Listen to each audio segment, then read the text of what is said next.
What's up, guys? First new video on basically a brand new channel. I'm Larry, formerly known as Nathan Knights, as the channel used to be called. Sorry, the glare in the windows are pretty bad. As you can see, though, the place is different from the last video I did, which is now deleted because I wanted to start over. But that's beside the point. I'll make a different video on that in the future. I'm not sure when, though. Maybe tomorrow, maybe later today. I'm not 100%. But anyways, I wanted to show, since I moved into this new place, which is pretty good, I wanted to show you a project that I've been working on. So, I have here, don't know how well that'll show. Oops. Spiced apple wine. And it's a wine. You know, I like to make alcohol in my free time. So I'm going to, this has been sitting for like 18 days, 19 days technically, because yesterday was 18, today's 19. So I'm gonna, there we go, remove that. And this guy is going to go over here, drag you with me. You'll kind of see from a different perspective, though. This is my sink, and right now in this trough here, I have it filled with a sanitizing agent. And that's where I'm going to be dropping all of my equipment. Everything that I've used here is sanitized, you know, nothing strange, nothing untoward. And, you know, so far I've had pretty good luck with this stuff. It doesn't seem to be too bad. But anyways, by the way, this towel also has only been used with this mixture, so don't freak out. And I know I just put it on an unsanitized table, but I don't care. It's not really that big a deal, though, because if you think about it, back in like the medieval times when they were making wines and everything else, there was so much stuff that went into wine making, cider making, ales, beers, meads, you know, things like that. And that's mead as in M-E-A-D, which is a honey wine. And I might make a video on one of those later in the future, but that's beside the point now. But if you think about it, back then they didn't sanitize anything. So me not sanitizing a few things here and there, to me, it's not really that big a deal. Is it going to cause growth? I mean, there's a chance. But I highly doubt it, because I'm not sure what strength this is at. But we're going to find out. That's what I have you with me today. So, first off, the reading. I have a cylindrical tube, a triple scale Brix hydrometer. Well, not Brix, but it shows you your, let me show you a little bit. It shows you your specific gravity meter. One of these, oh, this is not a triple scale hydrometer. This is just an alcohol hydrometer. But this side shows you your potential ABV. Oh, no, wait, that's right here. I think this side is Brix. I'm not 100%. Oh, no, yeah, it is Brix. So it is a triple scale. I like it. So, in the test tube, hold it still.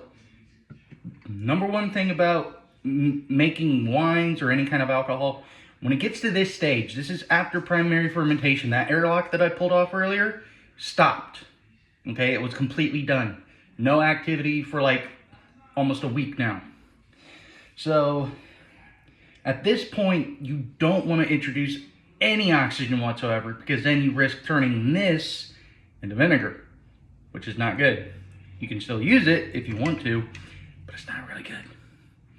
So plunge the air. Pull out the sample.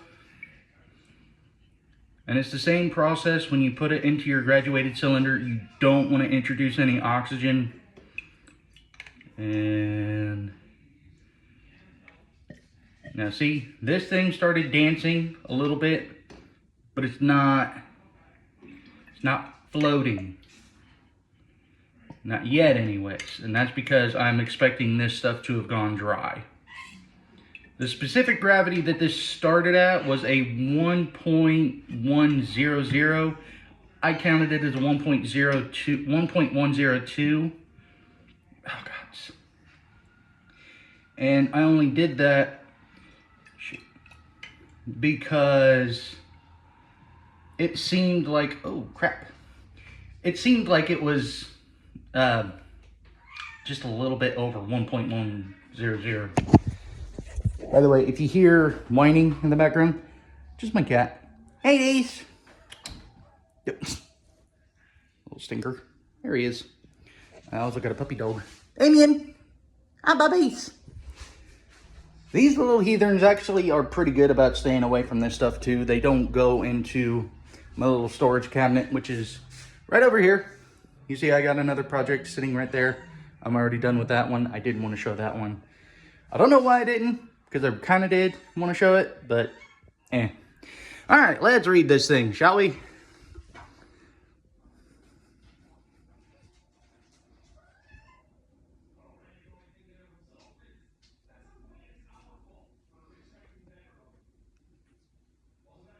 Yeah, this thing is dancing around like crazy.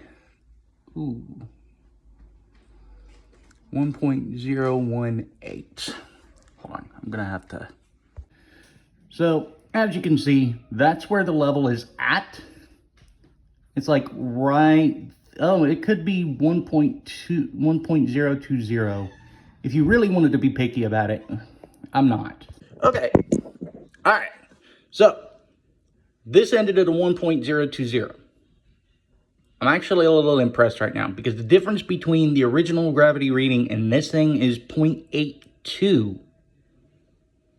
Now, you take that number, times it by 135 for high-level alcohols, 131.25 for lower ABV stuff, like beers and ciders and stuff. There's a different video on that. Not on my channel. Go check out City Steading Brews. That's kind of where I got the idea for this. But this ended up at 11.07 ABV. I'm just going to call it 11%. That's pretty respectable. All right. So there's a different thing I can do. And it is this. I have a little shot glass, since technically I'm the only one doing this right now. And you can do this. Don't freak out. Take a little bit of your sample, pour it right on in.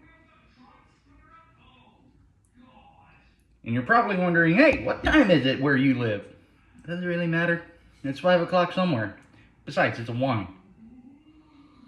Ooh. I wish you guys could smell this. This smells amazing. You can tell it's a little green, but it's exciting.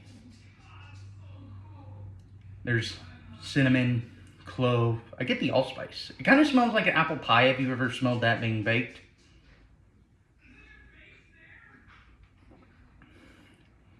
Holy crap. Whoa. That's a little dry, but also a little bit sweet. Wow. All right, I'm thoroughly impressed with this stuff. Now, this is gonna get racked off into a different vessel so I can clean this carboy out. And then once this is cleaned out, it's gonna go right back into the same vessel, but it'll be cleaned and sanitized, so no worries about that. I won't let you worry about watching me do that because it's kind of eh. But I may show you the next step that I'm gonna do once I get to it. I'll see you in a bit. All right, so I said I said I wasn't gonna show you the next part because it's kind of boring, but I'm gonna show it to you anyway. So to move from one vessel to the other, and don't worry about the paddle, I'll explain that in a minute. But to move from one vessel to another, you could pour it in, but because there's a bunch of floaties still in here, which is the spices that I used in this batch, I don't want to risk getting those back into the brew. I want to pull it off the spices. Not to mention there's stuff at the bottom here, which is very tiny amount, honestly. So I'm still going to get my full gallon out of this. But AutoSiphon, this thing is incredibly inexpensive. I think I got mine off Amazon for like 20 to 25 bucks, maybe. And it came with a tube, obviously, but this tube had like an extra foot on it or so. And I cut it off, you know. Oh, there it is. Okay, so it's more like a foot and a half, but there it is. And what you can use this for is for what's called a blow-off tube. Basically, you take your rubber stopper, you stuck this end into that, you take this other end, put it into like a mason jar or something full of like sanitizer fluid, and just let it go. My jigger fell. But you only do that if you really need the blow off. Like, it's starting to get way too active and it's like foaming and everything off the top. So, move you down. Try to see if I can show you at least a little bit. Okay. So I'm gonna lower this into my bucket. I'm gonna take this, put it ever so slightly in here, and I'm gonna go about halfway. Normally I have a partner to help me out with this, but today I'm alone. The friend's at work, so I gotta do what I gotta do. And I'm gonna let this slide down a little bit more. And basically what this is doing is, because the destination is lower than the source, it's gonna flow a lot easier. But also, this is gonna allow me to control how deep I'm going. And I mean, as you can see, if I tilt this just a little bit, the end of the auto siphon is right there. I could pretty much put it lower if I wanted to, because that lease cake is pretty packed. So you know what, I'm gonna let it rest on the bottom. I didn't disturb any of that stuff at the bottom. So I'm gonna let this do its thing. All right, so I reached another point that I wanna show you what I ended up with. So in this bucket, you can see that's my product. That's what I just made. This is everything that was left behind. There's maybe like half a cup of that in there, but I'm okay with that loss. Besides, look at that lease cake. It's like peanut butter. And I mean, there's a cinnamon stick in there. There's the cloves, the allspice, or there's only one clove in there. So the clove.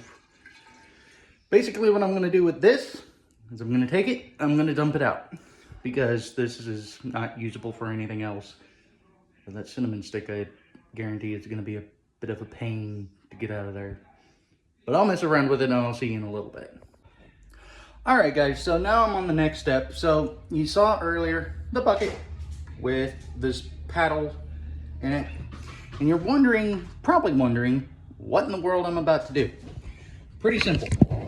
Yeah. So, same thing as I keep saying, don't introduce oxygen to this thing when you're doing anything with it, because it'll just turn to straight vinegar. But what I'm gonna do is I'm gonna gently take this paddle and I'm gonna run it along inside the bucket. That's why I'm using the bucket. This is a 2-gallon fermenting bucket. Not really supposed to be used for this kind of thing, but I don't have a pitcher handy. And so I'm just gonna degas this. That's what I'm doing. I'm stirring it gently so that it can release all the gases that are kind of, you know, a little harsh or could interfere with something else down the line. Now, like I said, I'm pretty sure this is done fermenting, so now it's going to go through a secondary that, hi Hades, it's going to go through secondary and it's basically just going to clear up, age out a little bit. This is designed by City Steading Brews to be a wine that can be drank within a month and a half. Because now it's just going to sit in this for like another week and a half, or until I can get bottles. So, this now has to go back into the carboy, which is this thing, where it originally started. Cleaned and sanitized. See, no more lease cake. And that sanitizer fluid in the bottom, just pour it out. If there's any like residual in there, it's not that big a deal. The sanitizer I use is just like, it might upset your stomach a tiny bit, but it's not gonna kill you. But now that I degas this, I'm curious.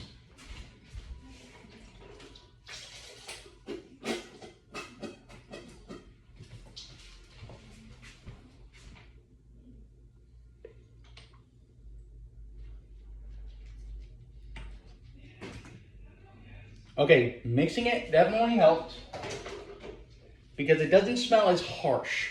That's the thing. When I first tried this, it smelled completely harsh. Now it doesn't smell as bad. But here's the taste.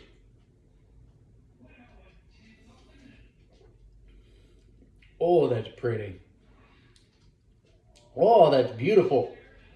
Still a bit green, still a little young. But that's good. Like, wow. I'm impressed. So, this is crazy. Alright, enough of that. Time to move on.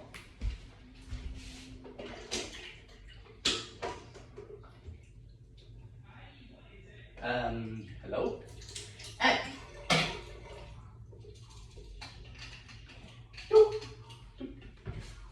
Alright, so the auto siphon's back. However, there's a cap on the end of this. I'm gonna remove it. Put it in the sanitizer fluid, but I'm still gonna get rid of it. So, auto siphon in the carboy, and then the auto siphon in the bucket. Get it started. It's flowing beautifully, and I just let it sit.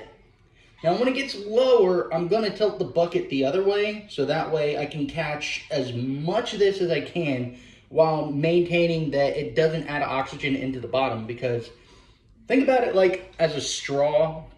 When you get down to the last little bit of your pop, your iced coffee, whatever you drink with a straw, it's going to do that slurping sound that most people that I know hate. It's going to do that. Sorry for anybody watching who cringes at that kind of noise, but that's just for the people who have no imagination. What's it called? Aphantasia. So if you have aphantasia, that's the kind of noise that you make. I know you can remember that noise, at least, but I'm not expecting you to remember fully. By the way, I'm terrible with sound effects, so sorry. Excuse me. Good wine. And I'm coming up to the end of this stuff, which means I'm gonna start pulling this guy out lightly. There it is. You see what I mean? That was the sound. I could have just waited for it to do its thing, but I'm impatient. Alright. Back in the sanitizer fluid. This guy's done its job for the day. I'm done. I just used this to degas both the wines, and I had to get that thing off of its least cake at the bottom too. This one was pretty much done. So, same story. Now I gotta clean this bucket out, put the lid back on it so I can set this guy on top of it. But I'm gonna finish up.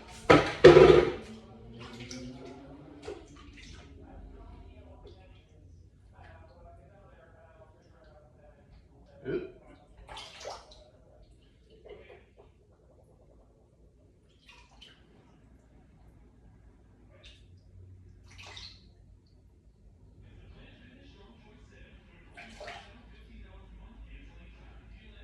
Where's the cap? There it is. Sorry that took forever, guys. I had to find the cap to my airlock. Come on. Oh, okay. Now my hands have been in and out of this stuff all day, or all morning, so. Bottom of the airlock kind of tapered. The other one is not, so it's kind of a pain in the ass. Rubber stopper, also known as a bung, with a hole in the middle. Put your airlock in there. Stick her right down in there.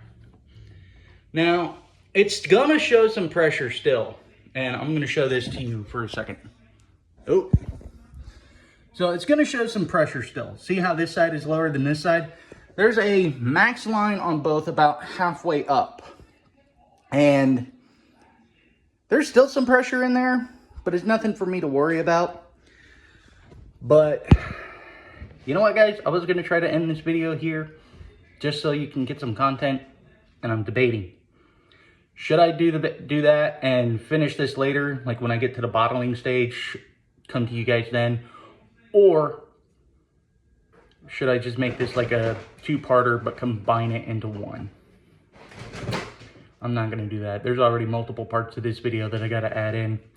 So I'm going to work on that. this is gonna go back in its spot with its tag. And actually, before I forget, any home brewer worth his salts can tell you, where's my pen? Well, it doesn't really matter. Got a pen right here. Not, oh, hold on. Found my pen. This is the pen I've been using for my brewing. So, starting specific gravity was a 1.102. Final specific gravity was a 1.020. ABV roughly equals 11%. That's it. That's all you got to put on your notes. Now I am going to put the date for this, which is 10/3/24. My handwriting's kind of garbage, sorry, but it's right there above the final gravity. So, like I said, sticker in there. And I'm going to clean out that bucket real quick, and I'll see you guys later. By the way, if you want to see more of this kind of content, other than, you know, me bottling this, obviously, but if you want to see me make something else, like a mead, or you want me to make a cider or a beer, leave a comment down below. I'm curious to see what you guys want to see, because I'm going to try to take a new approach on my channel. So, with that being said, love you guys. Take care. Don't forget to like and subscribe. And don't forget to hit that little bell. Maybe it's not a guarantee, but I'll still try to keep notified. Have a good day, guys.